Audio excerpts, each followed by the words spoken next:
রোজা রাখা অবস্থায় তরকারিতে লবণ হয়েছে কিনা এটা দেখা যাবে কিনা, দুটো ব্যাখ্যা আমি দিতে চাই আজকে।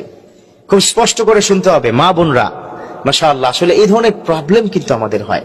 তবে তার আগে পুরুষদেরকে অ্যাডভাইস দিব, মাহে রমজানের রোজা শুধুমাত্র আপনার জন্য তেমনটি নয়, আপনার স্ত্রীর জন্য কিন্তু রোজা।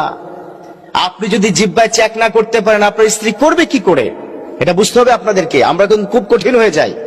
মাহে রমজান আসলে রকমারি ধরনের ইফতার করতে হবে, স্ত্রীকে প্রেসার দিয়ে এটা করো সেটা করো, ইফতারের এই আইটেম কি নাই কেন। আর ইফতার তো মাশাআল্লাহ বাংলাদেশের বড় বাপের পোলায় খায়, ছোট বাপের সন্তানে খায়, নাতি খায়, এগুলো যদি না করে আজকের ইফতারি হয় না। রকমারি খাবারের নাম কিন্তু ইফতারি নয়। আমার বিশ্বনবী কি বলে দিয়েছেন খুব স্পষ্ট কথা, মান ফাত্তারা সাইমান খুবজান লাবারান মান। যে ব্যক্তি রমজানের এই মাসে কোন একজন ইফতারকারীকে, রোজাদারকে ইফতার করায় একটা খেজুর দিয়ে, একটুখানি দুধ, এক ঢোক দুধ দিয়ে অথবা এক ঢোক পানি দিয়ে, সমপরিমাণ সওয়াব আল্লাহ পাক ওই ব্যক্তির আমল নামায় দিবে যিনি তাকে খাওয়াবেন। সুবহানাল্লাহ, কত চমৎকার বিধান। আর সেই মুহূর্তে আপনি আপনার স্ত্রীকে দেয় লবণ হয়নি কেন, এই এটা এমন হয়েছে কেন, খেয়াল করবেন না। এবার আসুন বিধানটা শুনে নেই। কোন ব্যক্তি যদি কোনো, যেমন KFC তে জব করে, আমাদের কোন মুসলমান KFC-র কিচেনে সে জব করছে, সে একজন শেফ তার চাকরি বাঁচানোর জন্য জিহ্বায় লবণ চেক করতে পারবে, যেহেতু তার চাকরি বাঁচবে না।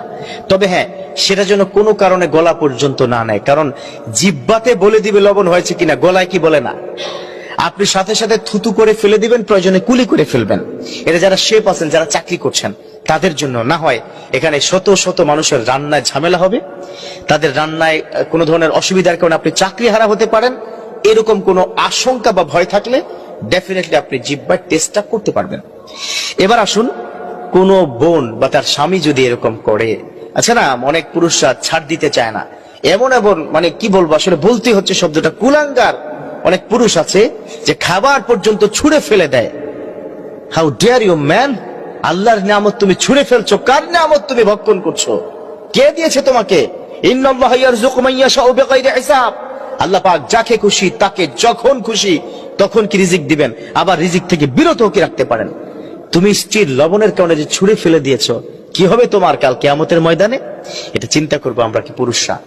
আর যদি মা অথবা বোন, আপনাদেরকে বলছি, যদি এরকম হয় একটু কঠিন আপনার স্বামী হয়, তাহলে অবশ্যই আপনিও লবণ চেক করতে পারবেন, ঝাল চেক করতে পারবেন।